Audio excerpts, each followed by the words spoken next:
right, y'all, I'm so excited because I get to sit down, virtually at least, with one of my very good friends, Jennifer Allwood. Jennifer is a business owner, business coach.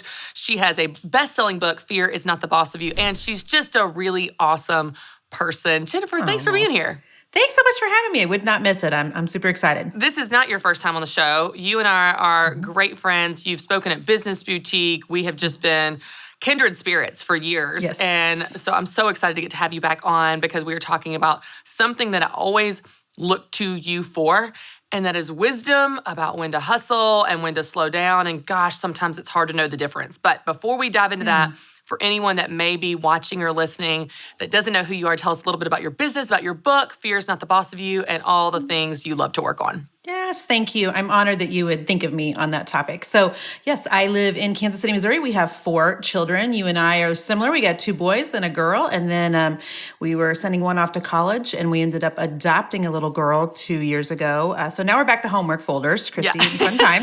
I've been an entrepreneur since the year 2000. I started a decorative painting company in Kansas City. It was fabulous. We got to do extreme home makeover with like ABC and Ty Pennington 3 times. It was a lovely business until about 4 or 5 years ago when I realized I capped my income at a certain amount locally and kind of couldn't get past that and had some weird feelings about, is it okay to actually want more than that? I actually think it is, because if I make more, I can give more. If I make more, I can impact more. But I couldn't figure out how to make more with a painting company other than shifting to the online space to really utilizing and leveraging social media for my business. So I switched my business over to teaching people how to paint online. And then people started asking me, Jennifer, how many social media followers do you actually have right now? And how did you get those? And so I began to start teaching people about 5 years ago how to get more Facebook followers, Instagram, Pinterest, and then how to be able to sell to those people. Because I don't know if you know this or not, but you could have a lot of followers and still not be making a lot of money. So I started business coaching about 5 years ago, and here we are now. Wrote a book called Fear is Not the Boss of You at the beginning of the pandemic. Well, I wrote it the year before the pandemic. I didn't know it was going to come out right as the pandemic started. And so the timing of that, was not my preference, but I mean, what a better time for a book on fear than then. So yeah, Fear is Not the Boss of You is my book. I have about 2,500 clients that I coach every month in the online space about social media and get to do fun things like be on your podcast. I love hearing your story because it's funny. I think you and I became friends. It must have been right around the beginning of when you started shifting to teaching, painting, teaching business, because that's kind of all I've really known you as, even though I knew you did the painting business before. But even just a recap there of what you do, you used to do painting, then you taught painting, then you taught business, and then you became an author. And I just love seeing that evolution because a lot of times, and you know this, with working with business owners like we both do, people will come to you and say, what am I supposed to do, or what's my next thing? And this is an evolution of you stepping into your gifts, stepping into opportunities of doors that God has opened for you. And it doesn't look today, I would imagine, like you thought it was going to look 6 or 10 years ago. And so I just love your faithfulness to be open to something new in that evolution in your own business as you show up for the people that God has for you to serve. Thank you. And I always tell the women that I'm coaching, it's often a good thing that we don't know what God's got coming down the road for us. Because had I known, 21 years ago when I started that painting company, or even 4 or 5 years ago, that I would be sitting here doing things like this today, I probably would have been like in the fetal position in the corner, like not me, not ready, not it. But so it's often good that we don't know, what God has just around the corner for us. So thanks for recognizing that. I love that. Well, it's been so fun to watch your journey, and it's been so fun to be on this journey with you because you and I are such kindred spirits. We love helping women. We love helping people push past their fear, build their businesses, chase their dream, figure out what that thing is. And I just love locking arms with you in this space. So one of the things that I've learned so much from you, Jennifer, and offline and online, publicly and privately. But one of the things I have always been impressed by is it seems like you have such a measured take, such a balanced, wise take on this idea of hustle. Now, let me unpack this for our audience here of kind of where I'm going with this before I dive into your questions. We live in a generation where everything, it feels like the message is hustle harder, hustle, hustle, hustle. You got to build your business, chase your dream, hustle, stay up late, wake up early, get the grind, goal getter, all the things. And that's true sometimes. It's not completely untrue. But that message is so strong that we're not sure, okay, well, when can I take a break? When can I take a breath? When can I slow down? I can't maintain that. So I want to start with a post that you post almost every December when the whole rest of the world is going, hustle, hustle, hustle, go faster, go harder, end the year strong, start the year right. You have a different message. And it always stands out to me, Jennifer, because it so resonates with what I'm feeling and craving in my own spirit. And you have a message of rest. You say something to the effect of, I'm not going to start the new year screeching in on two wheels. I want to rest and coast in from this place of rejuvenation and rest. And I know I'm not saying it right, but let's start there. Why do you feel like you want to spread that message, especially when the rest of the world has a different message at that specific time of year? Thank you, first of all, that you notice me doing that every year. I'm honored that you even notice that. So one of the things that I feel really strongly about is that the way that you end one season is always the way that you're going to start another season. And so I know that the message is usually like push, push, push to the end of the year. But I don't want to start the new year in January like push, push, pushing. In fact, I don't like pushing at all. I think sometimes there's seasons, Christy, that we need to push, but I don't love the fact that people want you to push into the end of the year when it's the holidays. And I really want to focus on my family. I really want to focus on the things that are important to me. I really want to be able to kind of tone down work and have the women that work for me be able to kind of pull back also. So I don't want to push at the end of the year because then I know we're going to start the new year pushing, and that's just not how I want to set up my business. Yeah, and you talk about your priorities. I want to talk about that because you are really clear on your priorities publicly, and even we've talked about this privately. Tell us what that looks like for you in a practical way, and specifically, because I want to circle back to this because I think this is actually really powerful. Yeah, so I can simplify kind of what God has convicted me personally about in just one sentence. I don't want to win at work and lose at home. That's the bottom line for me. And that can look in a lot of different ways, but I have, a very successful online business, but I never want to be so successful there that I'm losing things at home, losing sight of what's happening with my children. My husband's not feeling well taken care of. Things are out of order. Everything's chaotic in the home. I don't want it to be that. And so I have to consciously pay really close attention to that because the truth is I love to work. Yeah. And so I try to, make sure that I'm being really careful about overworking. And I can tell you, you'll know if you're overworking, Christy. Here's my tip. Ask the people you live with. They will be the ones that tell you if you're out of order and things are out of balance. Because sometimes I think I'm doing a terrible job and the kids are like, no, Mom, we're fine. Yeah. But other times they're like, well, I kind of wish. And then I'm like, dang it. Yeah. And so making sure that, I say that my family comes before my job. I've got to make sure that I'm actually putting then my family before my job. Do I think that there are seasons when we have to focus on Mom's work? Because, the mortgage is due and we have to eat, of course, and we're launching a program or a book or what have you. But those sprints of hustle should be short seasons because they're not sustainable for the long term. Yeah. They're just not. This is how women burn out. And I've even, Christy, been doing a lot of thinking lately about why women do hustle sometimes the way that we do. And sometimes I wonder if we can almost use that. It's almost sometimes like a trauma response. A lot of women, I think, will hustle and overwork because they're avoiding feeling things.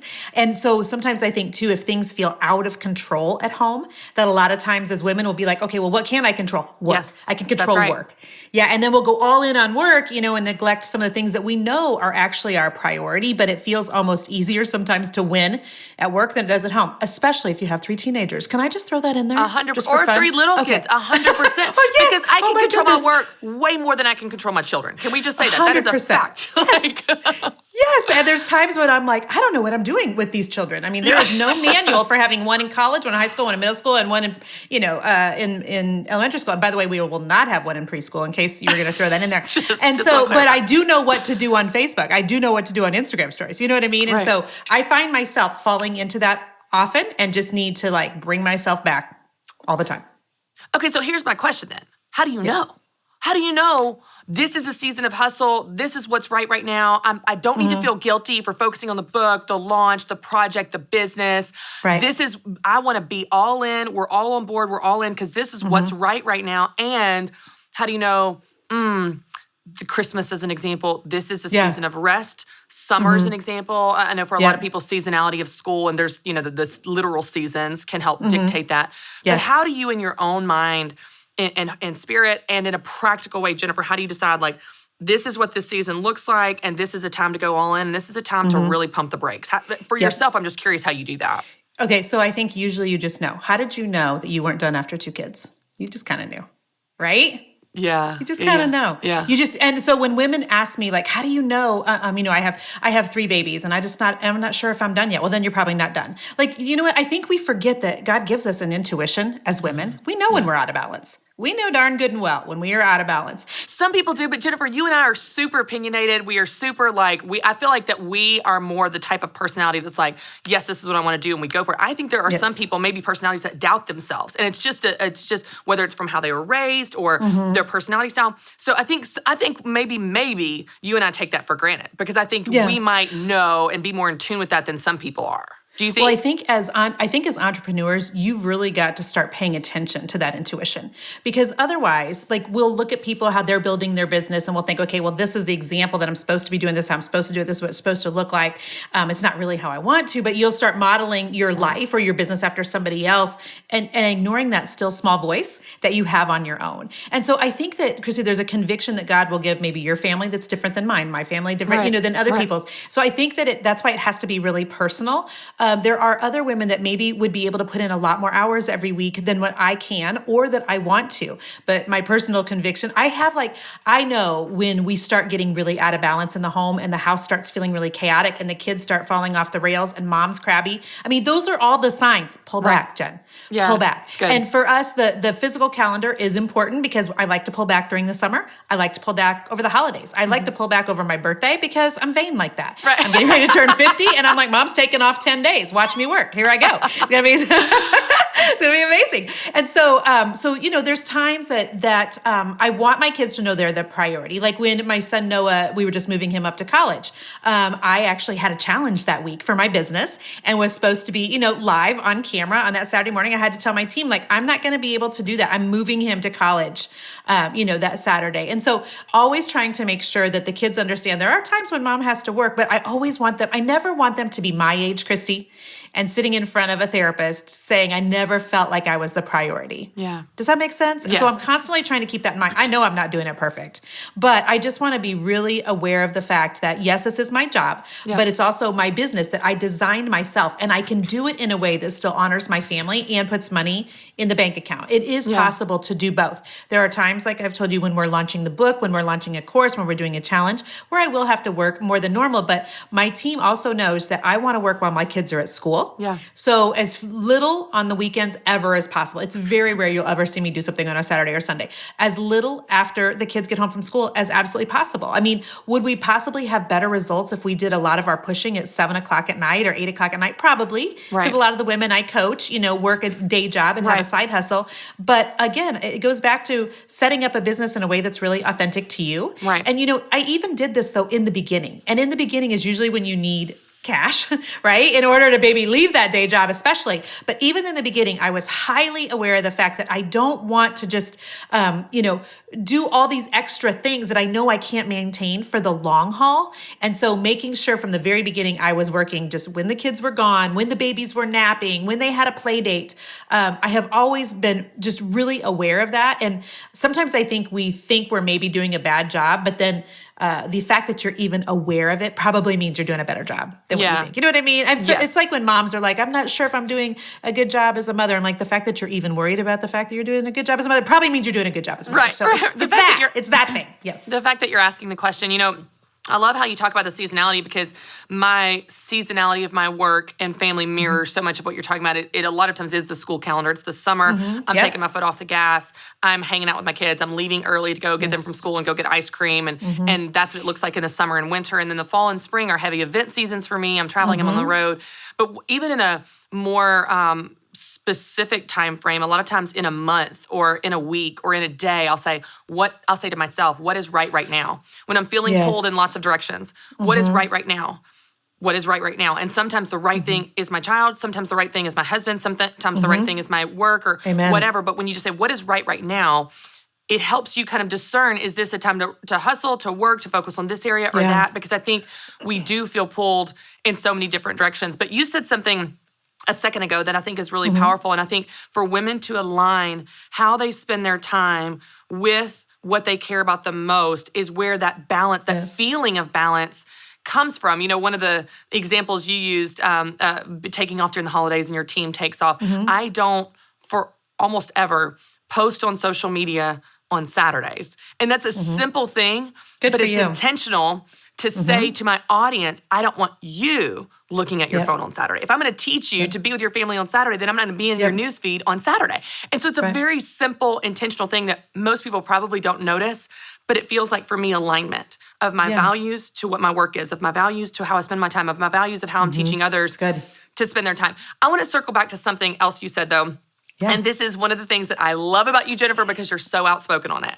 And this is not even the topic of today, but I don't even care because I love talking to you about this. Let's go. All in. Listen, I go on vacation with my husband every year, every spring, just he and I, for about 4 or 5 days. We just go to Fort Lauderdale, Panhandle, whatever. We've gone to Hawaii. We've taken some big trips, small trips, expensive, inexpensive. Every year, if I post a vacation photo or say like, hey, I'm out, me and Matt are going on vacation, I always get messages. How do you do that? How do you leave your kids? What do you mean? How can you leave your kids? And I'm like, you just go. You book a flight and you go. And the reason I bring this example up is I'm amazed at how many women feel guilty for spending time with their husband, investing in their marriage, prioritizing it in any way. It's like, I feel like I see a trend, and I want to let you, wind you up and let you go here on this one, where it's like the kids become everything and the husband moves to the back burner, and then they wonder why they don't have a good marriage. Go. Help. Yeah. Well, I mean, the very, very best thing that you can do for your children is take care of the marriage to your husband. That is the best thing that you can do for them. And I don't want my kids growing up with them being them seeing themselves as the center of what Jason and I, are doing here. Because then they grow up and they're just, God bless them, but they're arrogant. They think the world revolves around them, and that's not the way things work. The truth is, they joined our life. You came later. our marriage. I mean, I love being a mother. I love being a mother, but they're going to be grown and gone. One of them, has already left for college. We got one that's going to be a senior, and then it's just going to be me and their daddy still. And so the best thing I can do for my kids is model taking care of our marriage. And so we do the same thing. We leave at least once a year. It's not hard for me, Christy. It's never been hard for me. Same. I'm like, bye. Almost every year we end up calling and changing our flights to add on days. We're like, see ya. Ooh, now I need to do that. And so, because it's hard to navigate and orchestrate like childcare and who's doing this and who's doing that. And Jason and I are getting ready. We're going to St. Thomas in the next couple months for my birthday. And so we're going to be gone for 7 days with a bunch of friends, and the kids are not coming. And I feel guilty zero about it because we will come back better parents. That's right. We will come back more solid. We will come back, happier, just human beings, just having had that time to just focus on one another. And I want our kids to see that. I don't want our kids to think that they get to be the priority over our marriage, because I think it's out of order. That's right. And when we get things out of order, then everything starts to get sloppy, everything starts to get confusing, and everybody pays for it. Yeah. That's the bottom line. It goes back to what you said about order, and our God is a God of order. And I just love that reminder because it gives you this incredible foundation that the kids feel safe within. Very safe. Because you have that. When Matt and I go on date nights, we've been doing this. We don't do it every week, but whenever we go regularly. Whenever we go, still, my kids are like, now you're doing what? We're going on a date. Just you and Dad? Yes. But why can't we go? It's like they can't fathom that the world does not revolve around them, and they see us go on vacation. They see us go on dates, but that repetition and reminder that we have something apart from them that was before them, that is the foundation of the safety that they live within 100%. in the context of our specific family. And I think that visual and that reminder is so important, just like you're saying. It really is. And Jason and I, my husband and I, we both come from broken homes, both come from divorced families. And so I think it's even more important for us just trying to be trying to stay married. You know what I mean? Yes. And, we're at 24 years at this point. And the thing is, I think our kids even secretly like it now when we leave. You know what I mean? Because they get to have fun with grandma or with aunts and uncles or whatever. But that safety thing is really more important to your kids, Chrissy, than what you think. I have very few memories of feeling safe watching my parents when they were married. And I just want to give my kids something different. And I know it makes them feel safe and secure when they know that Dad and I are solid. Now, that doesn't mean that we're not arguing about how how fast he drives, Christy, because we are. Do you know what I mean? You took the wrong route. There's definitely a faster route. There is. And so, but it does, I know just that when we go away and we have time just to focus on each other and, dreams and family and just come back, we're much more connected as a family. The kids are way more excited to see us. I think they appreciate us more and we appreciate them more. It's good to be away and come back. Well, it's that feeling when you have spent, however many months and months, maybe years, if someone hasn't taken a vacation, and you are literally running the business of your family. Who's got the dry cleaning? Who's picking up the kids? Who's going to soccer practice? And you are running a business of your home, and you're not connecting as spouses, as dating, as fun, as flirtatious. And you go on a date, whether it's just going to dinner, or you go to St. Thomas, or you go on a vacation, and pretty quickly you go, there we are. Yes. There we are. Oh, we're still us. Remember us that dated and laughed and flirted and played and remember when we got caught in the rain? Oh, there we are. I have chills even as I think about it because the power of feeling that feeling of going, there we are. We are us. We are still us, even though we're doing the dry cleaning and all the things day to day. You've got to have that time to remember who you are. And then to your point, when you come back, not only are you stronger and more fun and appreciate your kids more, but you are a closer knit team for the hardships and the day-to-day grind that life throws at you. Okay, Jennifer, really quick before we wrap up, I want to do a fun rapid fire where I just ask you random things. You good? Cool. I'm good. Let's do it. Okay. Number one, first thing you do when you wake up in the morning. Oh, I look at my phone. I'm such a jerk. We all do. I know. It's fine. Hey, everyone's just going, me too. You're relatable. But I don't want to lie. I'm telling you the truth. It's tell the truth. Okay, number two, what is your favorite thing to do with your husband on a date? What's y'all's favorite date night? We are foodies, so we love going out to eat, which is also not good on my waistline, but fabulous. We just went out for street tacos for lunch yesterday. It's an investment in the marriage, like we were just talking about. What is a product that you could not live without? And I know it's not that terrible hair stuff that you talked about like a year ago. Listen, your hair's looking great, by the way. Hey, thank you. My hair is coming back in full force. Product that I cannot live without. Well, it's all of my hair products, all the good, healthy products. Hairspray, Big Sexy Hair, number one. Okay. And I've sampled every single one of them. Big Sexy Hair, still number one hairspray. I love it. Okay. What is one weird or interesting thing about you that most people wouldn't know? You're pretty transparent, so I don't know if you hide things, but is there anything funny about you? I used to be a very, very good baton twirler. I twirled 2 batons, 1 baton, fire batons. I burnt all the hair off of my arms for many years twirling fire at football games. And sometimes if you get me to drink a margarita, I will on occasion go out in the driveway and still twirl 2, just for fun for people. I'm entertainment. I'm football entertainment, Christy. I could absolutely see that, and the burned arm hair is going to be my favorite. In these little sequin outfits. Oh, Lord have mercy. I love it. Okay, one last one, and this one's more serious, but also still good. We're talking all about balance kind of in this season leading up to my book launch this fall, and I love to hear from people. What does balance feel like to you? Like, what makes you have that sense of things are right in my world?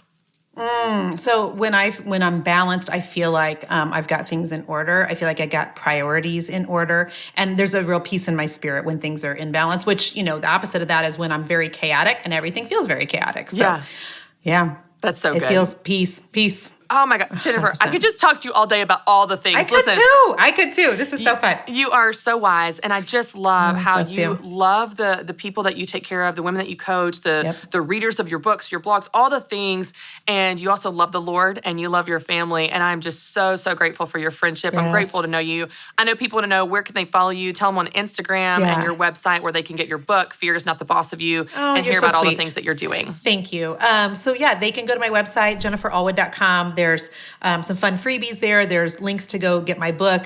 Jennifer Allwood on Facebook. I'm verified. On Instagram, I'm not, and I'm still irritated about this, Christy.